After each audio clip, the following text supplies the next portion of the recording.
بیوی نے bath room کا دروازہ کھولا تو اس کا یعنی ہاتھ پیر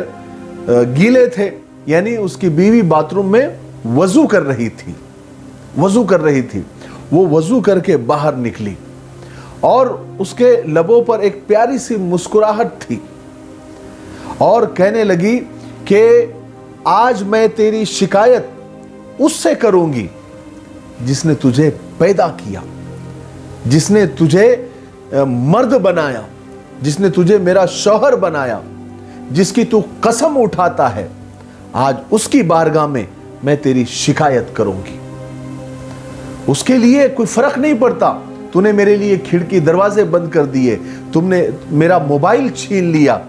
لیکن اس کے دروازے کبھی بھی بند نہیں ہوتے، کیونکہ وہ دل میں سماتا ہے، وہ تو شہرک سے بھی قریب ہے۔ اب شوہر پریشان ہو گیا، شوہر نے اپنا رخ بدلا اور جا کر کرسی پر بیٹھ گیا اور ایک گہری سوچ میں ڈوب گیا۔ بیوی نے مصلی نکالا،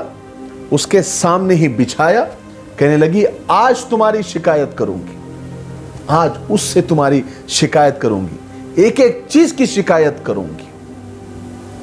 اب شوہر اندر سے اندر ذرا کتنا بھی بے دین انسان ہو، چاہے شرابی ہو کبابی ہو، لیکن اگر ایمان کی ذرا سی بھی چنگاری اس کے دل میں ہے تو وہ ڈرے گا ضرور، بد دعاؤں سے ڈرے گا ضرور۔ کوئی اگر اس کے سامنے ایسے ہاتھ اٹھا لے کہ ٹھیک ہے تو بڑا طاقتور ہے نا، تو بڑا جابر ہے، ظالم ہے، لیکن ہر ظالم کی گردن مروڑنے والا وہ ہے، میں تجھے مار نہیں سکتا، میں کمزور ہوں، میں مخلوق ہی کمزور ہوں، تو بڑا طاقتور ہے نا، میں اس سے تیری شکایت کروں گا۔ تو وہ سامنے والا کتنا بھی ظالم جابر، چاہے کتنا بھی خطرناک ہو، لیکن اگر کوئی مصلی بچھا کر یہ کہے کہ آج میں تیری شکایت اس سے کروں گا، تو بڑے سے بڑا ترم خان بھی وہ بد دعاؤں سے ڈر جاتا ہے۔ اور اب وہ جو ہے بیوی نے مصلی بچھایا اور لمبے لمبے سجدے کرنے لگی اور نماز میں رونے لگی۔ شوہر ادھر تپ رہا ہے، جل رہا ہے کہ اس کو کیسے روکوں، نماز توڑ بھی نہیں سکتا، بس وہ اندر ہی اندر کوڑنے لگا کہ اب میرا کیا ہوگا۔ یہ اللہ کی بندی تو مجھے لگا کہ ساس کو شکایت کرے گی، سسرے کو شکایت کرے گی، بھائی کو شکایت کرے گی، محلے والوں کو شکایت کرے گی، پڑوسی کو شکایت کرے گی، میں سب کو نبٹ لوں گا، لیکن یہ تو مصلی بچھا کر اللہ کے سامنے شکایت کر رہی ہے، یہ تو سجدے میں گر کر رو رہی ہے، پتہ نہیں میرے لیے کیا کیا بد دعا دے رہی ہوگی، پتہ نہیں میں بیمار ہو جاؤں، مجھے کینسر ہو جائے، میرے پھوڑے پھوٹ جائے، یا میں پتہ نہیں کیسی کیسی بیماری میں مبتلا ہو جاؤں گا، یہ کیا کر رہی ہے، یہ کر کیا رہی ہے۔ لیکن نماز سے اٹھا نہیں سکتا تھا، تو نماز ختم ہونے کا انتظار کرنے لگا۔ بڑی دیر کے بعد بیوی نے نماز کو ختم کیا، سلام پھیرا، سلام پھیر کر ایسے ہاتھ اٹھانے لگی، وہ بھاگتے ہوئے آیا اور ہاتھ پکڑ لیا، کہنے لگا ارے اللہ کی بندی، اتنے لمبے لمبے سجدے کر کے میرے لیے بد دعائیں کر رہی تھی، تیرا جی نہیں بھرا، اب ہاتھ اٹھا رہی ہے، اب ہاتھ اٹھا کر بد دعائیں کرے گی، بس کر دے بس کر دے بس کر دے بس کر۔ بیوی نے اپنا ہاتھ چھڑاتے ہوئے کہا، کہنے لگی تم کو کیا لگتا ہے، تم نے جو میرے ساتھ آج کیا ہے، جو ظلم تم نے بچوں کے سامنے میرے ساتھ کیا ہے، یہ چہرہ تم نے میرا سجا دیا ہے، اتنا ہونے کے باوجود میں اتنے جلدی اپنے ہاتھ نیچے کر لوں گی؟ کبھی بھی نہیں، مجھے دعا کرنے دو۔ شوہر پسیج گیا، پسینہ پسینہ ہو گیا، کہنے لگا اللہ کی بندی مجھے معاف کر دے، قسم خدا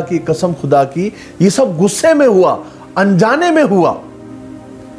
میں ایسا کرنا نہیں چاہ رہا تھا، لیکن مجھ سے ہو گیا، اللہ کے لیے مجھے معاف کر دے، اللہ کے لیے معاف کر دے، اب ہاتھ مت اٹھانا، اور جتنی سجدے میں تم نے بد دعائی کی ہے مجھ سے وعدہ کرو گی سب تم واپس لے لو گی، میں کبھی نہیں کروں گا ایسا۔ بیوی مسکرانے لگی، کہنے لگی اجی تم کو کیا لگتا ہے، میں سجدوں میں تمہارے لیے بددعائیں کر رہی تھی؟ نہیں، میں اس شیطان کے لیے بددعائیں کر رہی تھی جس نے تمہیں غصہ دلایا۔ میں اتنی احمق نہیں ہوں، میں اتنی بے وقوف نہیں ہوں کہ اپنے شوہر، اپنے شریک حیات کے لیے بددعائیں کروں۔ میں کبھی نہیں کروں گی۔ میں تو اس شیطان کو کوس رہی تھی، میں تو اس شیطان پر لعنت بھیج رہی تھی جس نے یہ ماحول میں، یہ گھر میں اور گھر کے ماحول کو خراب کر رکھا ہے۔ میں آپ کے لیے کبھی بھی بددعائیں کبھی نہیں کروں گی۔ لیکن جب شوہر نے یہ سنا کہ بیوی تو میرے لیے دعا کر رہی تھی اور شیطان کو کوس رہی تھی، تو اس کے آنکھوں سے آنسو جاری ہو گئے۔ اس نے اپنے بیوی کے ہاتھوں کو بوسہ دیا اور کہنے لگا کہ آج سے میں وعدہ کرتا ہوں میں کبھی بھی برائی کے ارادے سے تم کو ٹچ بھی نہیں کروں گا۔ یہ ہوتی ہے نیک بیویاں۔ بیویوں کے پاس میں شوہروں کو، اپنے ظالم شوہروں کو، سب شوہر کے لیے نہیں ہے، بہت سارے شوہر بیوی کی بہت عزت کرتے ہیں، ان کو ہمارا سلام ہے، اللہ انہیں دنیا اور آخرت میں کامیاب کرے۔ سب ایسے نہیں ہوتے، لیکن بہت سارے مرد اپنے بیویوں کے لیے بڑے خطرناک ہوتے ہیں۔ یہ ان کے لیے یہ ایک راستہ ہے۔ ٹھیک ہے، تم نہیں مانتے نا، تم میرے ابا کو نہیں گنتے، میرے بھائیوں کو نہیں گنتے، میرے خاندان والوں کو نہیں گنتے، تم بڑے طاقتور ہو، لیکن اس سے زیادہ طاقتور تو نہیں ہے۔ تم نے اگر اس کے بعد ظلم کیا، میں مسلح وضو کروں گی، مسلح بچھاؤں گی اور پھر میں اللہ سے شکایت کر دوں گی تمہاری، پھر دیکھنا کیا ہوتا ہے، جو ہوگا دیکھا جائے گا۔ انشاءاللہ یہ ایک ایسا ہتھیار ہے مسلح اٹھانا۔ ارے صحابہ تو کیا تھے، مسواک اور وضو کا لوٹا جب کرتے تھے تو دشمنوں کے دربار ہل جاتے تھے کہ پتہ نہیں یہ لوگ کیا کر رہے ہیں، کون سا عذاب لے کر آ جائیں گے۔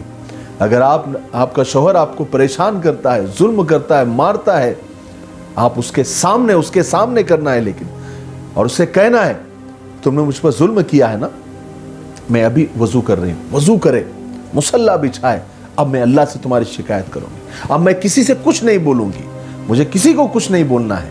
لیکن میں اللہ سے تمہاری شکایت ضرور کروں گی، دیکھیں گے جو ہوگا دیکھا جائے گا۔ مجھے ایسی امید ہے بڑے سے بڑا مہارتی بھی ہوگا نا، بڑے سے بڑا ظالم بھی ہوگا نا، 4 دن میں سدھرنا چاہیے، 4 دن میں۔ اور اگر تم کو سامنے نماز پڑھنے کے لیے اگر وہ منع بھی نہیں کر سکتا، مجھے نماز پڑھنا ہے، نماز کے لیے منع کرو گے، اور اللہ سے شکایت کرنا ہے، جو بھی کرنا ہے اللہ سے شکایت کرنا ہے، کیونکہ سارے انسانوں کے دل اللہ کے ہاتھ میں، اللہ کے 2 انگلیوں کے درمیان ہے، جب چاہے جب پلٹ دے۔ تو دنیا والوں کے سامنے دنیا والوں تو کیا ہے، رو کے سنتے ہیں، ہنس کے بولتے ہیں، بلکہ لوگ تو کبھی کبھی لوگوں کا دکھ اس لیے سنتے ہیں، وہ دکھ سننا نہیں چاہتے، بلکہ تمہارے ساتھ جو تماشا ہوا ہے وہ دیکھ کر اندر ہی اندر مزے لیتے ہیں۔ تو دنیا والوں کو اپنے دکھ نہ بیان کیا کرو، بس وہی ہے سب کچھ۔ مجھے امید ہے کہ ہماری بہنوں کو ایک اچھا ہتھیار میں نے دے دیا ہوں، ٹھیک ہے؟ ہاں، اللہ سے شکایت یہی سب سے بڑا ہتھیار ہے۔ شوہر کے سامنے مصلی بچھاؤ، وضو کرو، مصلی بچھاؤ اور نماز پڑھو اور ہاتھ اٹھا دو، دیکھنا پکا سدھر جائے گا انشاءاللہ، ٹھیک ہے؟ میرے لیے، پوری امت کے لیے، پوری انسانیت، پوری مانوتا کے لیے اور ہمارے پیارے ملک بھارت کے لیے اور یہاں کی امن و شانتی کے لیے اور یہاں کی ترقی اور انتی کے لیے خوب دعائیں کرتے رہیں۔ السلام علیکم ورحمۃ اللہ وبرکاتہ۔